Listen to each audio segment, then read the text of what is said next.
Terima kasih semua listener untuk kebersamaan Anda dan tentu saja masih dalam rangkaian program siaran bersama 27 tahun Smart FM Network, tangguh dan menjadi pemenang. Untuk sore hari ini kita masih membahas bahagia tiap saat begitu ya. Nah, kita sudah membahas apa sih sebetulnya bahagia itu begitu ya, dan sekarang kita menjadi ingin tahu begitu nih Pak Arfan. Kira-kira untuk mendapatkan sebuah kebahagiaan itu mudah apa sulit sih, Pak? Ya, terima kasih banyak Gorda ya. Untuk menjawab pertanyaan ini saya harus bertanya lagi ke Gorda. Ya. Supaya bahagia, apa yang harus Gorda miliki? Yang pasti kegembiraan dan kedamaian itu tadi, Pak. Oke, hal yang lain apa lagi? Paling tidak bisa bareng keluarga. Bareng keluarga, terus apa lagi? Kemudian pekerjaan jalan terus. Pekerjaan jalan terus, terus apa lagi? Oke, berkat melimpah. Berkat melimpah, terus apa lagi? Udah itu dulu, Pak. Kenapa saya bertanya? Ya. Karena susah dan mudahnya itu tergantung syarat-syaratnya. Oke. Ya. Kan ada orang yang syaratnya banyak sekali kan, sampai 10 syaratnya. Betul. Jadi kalau ditanya bahagia itu susah atau mudah, saya akan balik bertanya, syarat-syarat Anda bahagia itu apa? 1 ini, 2 ini, 3 ini, 4 ini, 10 ini. Ya pantas aja bahagia susah. Untung saya jawab cuma 3 ya, Pak ya. Iya. Syaratnya kebanyakan itu gitu. Okay. Ya, kalau syaratnya sedikit, ya misalnya, ya saya alhamdulillah bisa makan, ya bisa bernafas, ya hari ini sehat, itu saya udah bahagia gitu. Kalau syaratnya sedikit berarti bahagia itu mudah. Okay. Tapi kalau syaratnya banyak, bahagia itu sulit. Apalagi nanti kalau kita lihat syarat-syarat itu adalah sesuatu yang controllable atau uncontrollable. Oke. Jadi kalau tadi syarat bahagianya itu adalah kalau pasangan saya perhatian sama saya. Pertanyaannya, itu controllable atau uncontrollable? Uncontrollable itu. Uncontrollable. Syarat saya bahagia adalah kalau atasan saya di kantor itu perhatian sama saya. Ya, Uncontrollable. Saya pengertian. Itu controllable apa uncontrollable? Uncontrollable. Kalau syarat-syaratnya uncontrollable, berarti bahagia itu sulit. Tapi kalau syaratnya itu controllable, syarat bahagia gimana? Saya sehat. Sehat adalah sesuatu yang controllable. Syarat bahagia gimana? Syarat bahagia saya hari ini saya bisa tersenyum misalnya. Itu sesuatu yang controllable. Jadi kalau syaratnya controllable, bahagia itu mudah. Kalau syaratnya uncontrollable, bahagia itu sulit. Oke. Itu baik. Berarti kebanyakan orang itu kan melihat bahwa kebahagiaan itu dinilai dari apa yang bisa dilihat. Padahal tidak selalu begitu ya Pak Arfan ya? Betul, justru semakin bisa dilihat, semakin tidak memberikan kebahagiaan kepada kita. Ya.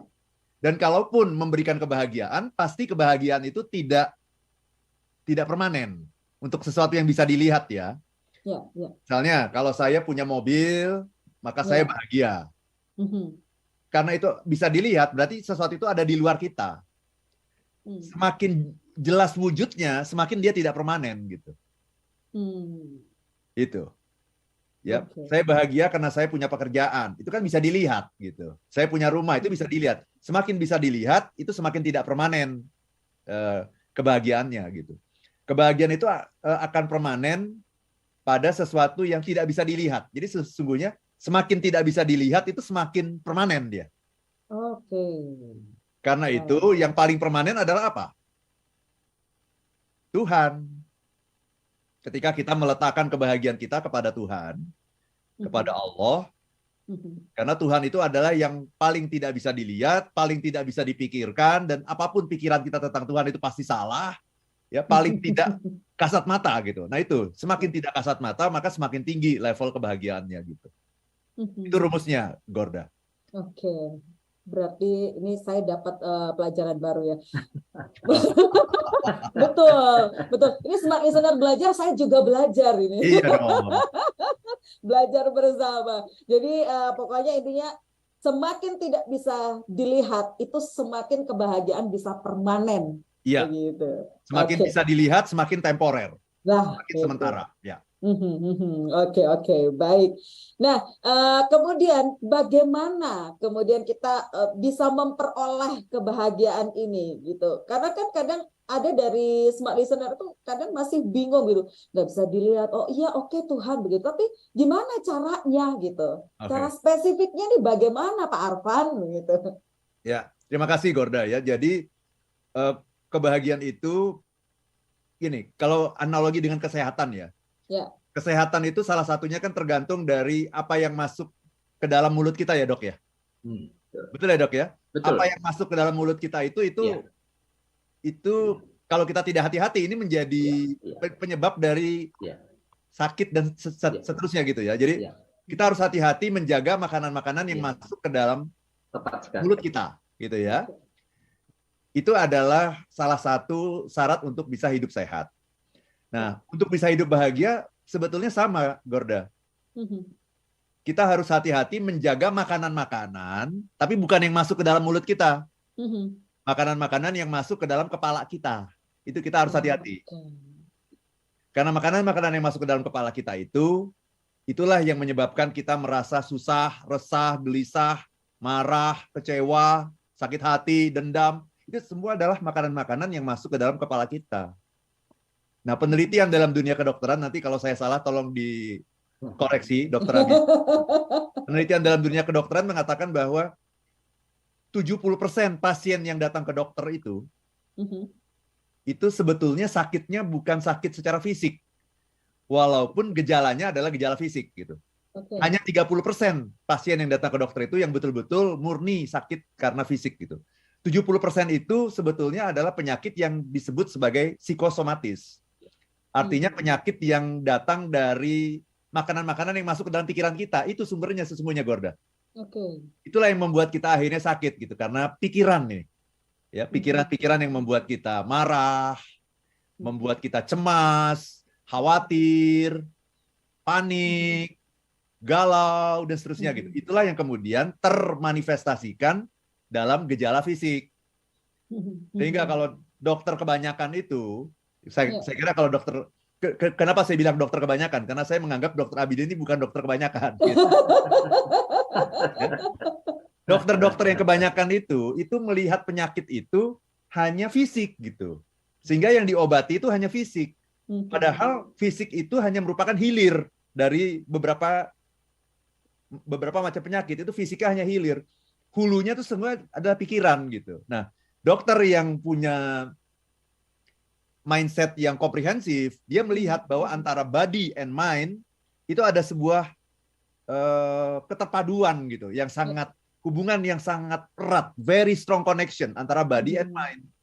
Jadi bukan hanya diberikan obat untuk menyembuhkan gejala fisiknya, tapi dia berusaha untuk menelaah lebih jauh, jangan-jangan penyakit ini penyebabnya bukan fisik, tetapi psikosomatis atau pikiran tadi. Makanan-makanan yang salah yang masuk ke dalam pikiran kita. Nah itu, Gorda. Dan tandanya adalah, kalau kesehatan itu salah satu tandanya adalah perut. Nah kalau perut sakit, kembung, dan sebagainya, itu berarti ada yang salah dengan makanan-makanan yang masuk ke dalam mulut. Iya kan? Iya. Perut kembung, apalagi habis puasa, kemudian hari raya Idul Fitri, makan terlalu banyak, diare dan sebagainya. Gitu. Betul. Kalau tanda makanan yang salah masuk ke dalam pikiran, tahu nggak, Gorda, apa tandanya? Makanan yang salah yang masuk dalam pikiran itu tandanya ada di mana? Pusing. Bukan. Apa itu Pak Arfan? Perasaan.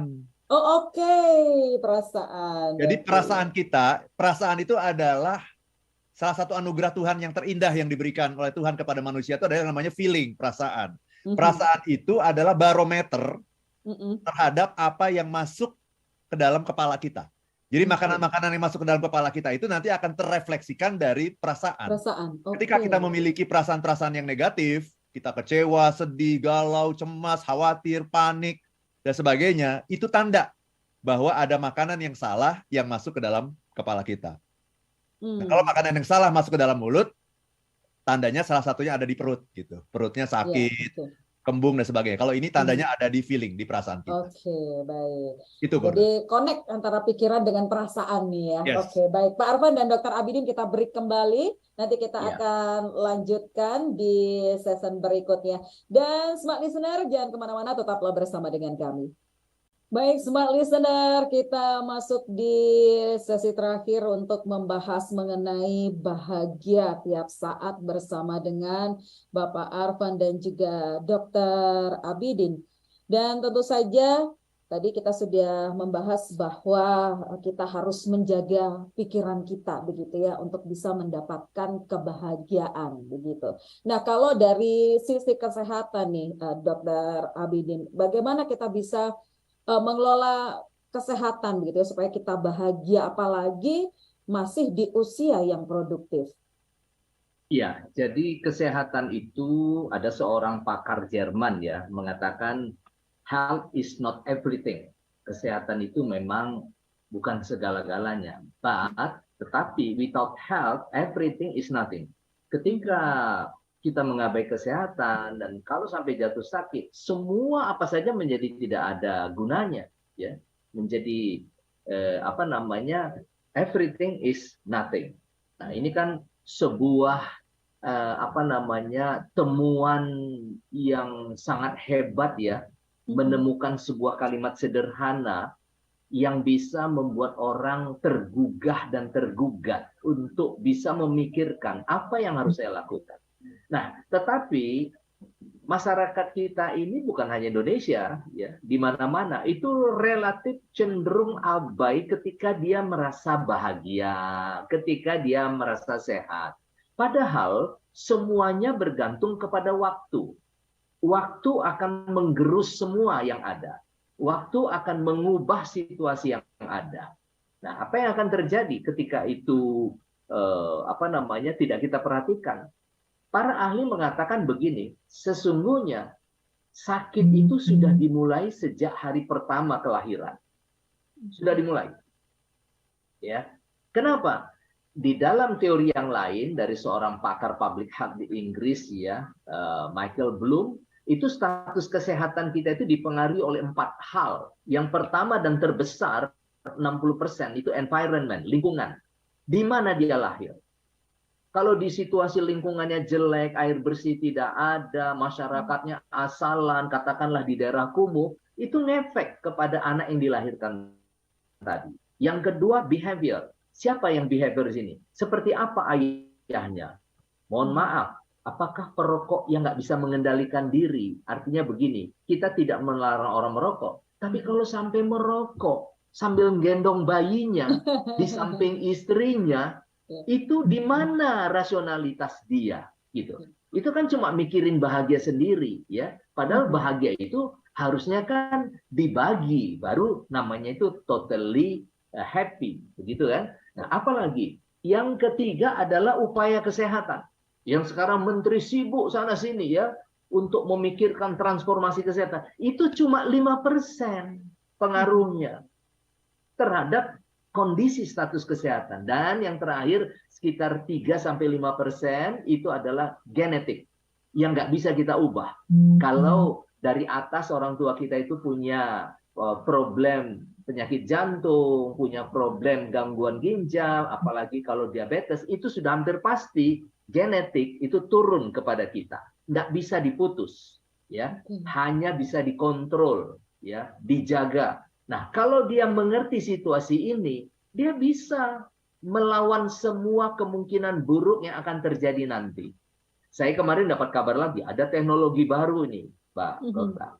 Gimana itu? Apa itu? Dengan pemeriksaan laboratorium, ya, yang namanya sejenis pemeriksaan laboratorium, itu kalau diperiksa jaringan tubuh, darah, DNA kita, ketahuan nih, nanti the next kita akan sakit apa. Kan sangat dibantu kita oleh ilmu hari ini. Apalagi ya, semua sudah membantu kita. Yang repotnya adalah ketika orang tidak mau belajar terhadap apa yang harusnya dia perlakukan kepada dirinya. Tadi disinggung-singgung Bu Arfan ada handphone. Betapa pedulinya kita kepada handphone. Ya. Kalau kita letakkan mata kita ke situ terus. Kalau enggak kelihatan kita sibuk mencarinya. Kan begitu ya. Begitu baterainya mulai turun kita cari di mana sumber elektrik yang bisa segera untuk mendapatkan arus listrik yang bagus, begitu ya. Nah, kenapa untuk diri nggak begitu? Tadi disebut, semua dimakan dari mulut. Masalah kita itu semua memang berawal dari dua pintu, hidung dan mulut. Kalau hidung itu menyangkut polusi lingkungan. Kalau mulut semua yang kita makan. Nah, tetapi di atas hidung dan mulut ada yang namanya otak. Gitu ya. Yang bisa mengendalikan semua apa yang boleh masuk dari semua pintu. Nah, apalagi? Terus kalau kita sakit, kan nggak tega kalau kita katakan bahwa kok nggak dipakai otaknya? Oh, sakit hati dong dia, ya kan? Bisa marah dia kan? Tersinggung nanti dokter. Bingung banget. Padahal persoalan itu ada pada dirinya sendiri. Ingat, kita bicara tentang prevalensi penyakit tidak menular yang sekarang jumlahnya 70%. Jadi rata-rata orang Indonesia menyimpan masalah kesehatan. Nah, bagaimana upaya kita? Nah, inilah dia dengan kehadiran Smart FM dengan berbagai macam sesi informasinya ini sangat menolong. Begitu, Mbak. Oke, baik. Jadi benar-benar harus mengelola pikiran kita begitu ya, Dr. Habibin. Lalu seperti apa gaya hidup yang perlu kita lakukan nih, Dok, supaya kita tetap sehat begitu, apalagi pikiran kita ini tetap sehat begitu. Iya. Jadi kalau bicara gaya hidup, tentu seperti apa kita bertindak, beraktivitas, seperti apa? Apakah pekerjaan membuat kita diam? Padahal diam itu mengundang masalah kesehatan. Jadi mesti kita atur waktu kita. Misalnya, satu hari paling tidak kita harus dapatkan 5.000 langkah, bahkan kalau boleh 10.000 langkah. Apakah itu bisa kita dapat? Bisa. Tidak harus keluar rumah, bisa. Tetapi semua aktivitas kita lakukan dengan gerakan. Jangan diam, jangan duduk, apalagi pakai telunjuk aja. Ambilin itu, ambilin ini, ambilin itu. Yang sehat cuma jarinya doang, tapi tubuhnya semua bermasalah kesehatan, ya kan? Nah, tapi kalau kita lakukan sendiri, di sana ada tanaman, kita ikut merapikan, bantu istri, ya kan? Kemudian ada di lantai atas yang perlu dirapikan, kita yang lakukan, kita yang manjat. Kenapa? Kenapa harus ragu-ragu? Nah, ketika orang-orang itu membiasakan diri dengan beraktivitas, semuanya menjadi ringan buat dia. Malah tubuhnya itu memanggil terus. Kerja apa lagi nih? Kerja apa lagi nih? Ayo dong, ayo dong. Begitu. Kita didesak terus oleh pikiran kita yang ingin sehat dan potensial. Apalagi pola hidup. Seperti apa? Bisa nggak kita atur waktu kita, misalnya jam istirahat bisa mencapai 6-8 jam. Nah, yang terbaik lagi kalau kita sempetin tidur sebentar di siang hari. Tapi itu akan lebih kita rekomendasikan pada orang-orang yang di atas 60 tahun, ya, karena tingkat percepatan penurunan kualitas kesehatannya lebih cepat. Karena itu dia perlu mendapat penyegaran yang lebih banyak. Nah, terus apa lagi? Makan. Kemarin saya dalam siaran Smart FM mengatakan bahwa justru bulan Syawal berhati-hati dengan ancaman kolesterol. Kenapa? Ketika di bulan puasa, kita berhasil mendetoksifikasi tubuh kita, sehingga seluruh organ kita itu bersih dari lemak, dari garam, dari karang, sehingga kita merasa lebih fresh. Ya, ditambah dengan mindset kita mampu mengendalikan diri, artinya mengendalikan apa yang masuk dari hidung dan dari mulut, antara lain, ya, dan termasuk perasaan bahagia tadi itu. Ya, bagaimana menciptakan bahagia dari dalam dirinya sendiri yang tidak terlihat tadi itu, ya. Boleh aja dia merasa bahagia dengan mobilnya. Kenapa? Karena dia lihat mobilnya bersih. Karena aku yang cuci tadi. Nah, itu kan kebahagiaan kan gitu ya. Bukan mobilnya, tapi bersihnya gitu. Nah, itu membuat dia senang sekali gitu. Dia merasa bangga, aku mengendarai barang yang bersih. Nah, itu dia ya, termasuk ruang kerja, ya kan, bersih, enggak banyak kertas sana sini, ya, atau ada bau yang tidak enak dan sebagainya. Apalagi termasuk misalnya kebiasaan hidup, kemampuan memilih makanan apa yang terbaik. Nah, semua itu sudah dianugerahkan oleh Tuhan Yang Maha Kuasa ke dalam pikiran kita untuk mengambil keputusan dan di lingkungan hidup kita dengan banyak pilihan. Ya, jangan sampai kita masuk ke tempat ruang makan dalam posisi tidak punya pilihan, semua diambil. Ya, sudah tamat. maka akan ikut di dalam pilihan tadi itu kolesterol, lemak, kan begitu ya, garam, yang kemudian nantinya akan mempersempit pembuluh darah dan kemudian tekanan darahnya naik. Begitu tekanan darah naik, seluruh organ tubuh di dalam menjerit. Menjerit. Kenapa? Terganggu vaskularisasi perdarahan untuk mereka semua. Mereka akan mengeluh, aduh ini kenapa sih darah nggak datang, makanan cuma sedikit, karena kesumbat di mana-mana. Nah, jadi kita membuat diri kita menderita. Begitu, Mbak. Oke, baik. Terima kasih banyak Dr. Abidin dan juga Pak Arfan. Waktu kita juga sudah terbatas, luar biasa sekali. Mungkin sebagai closing statement singkat saja, apa nih yang ingin disampaikan terkait dengan bahagia setiap saat dan di ulang tahun Smart FM Network 27 tahun. Monggo, Pak Arfan, singkat saja, Pak.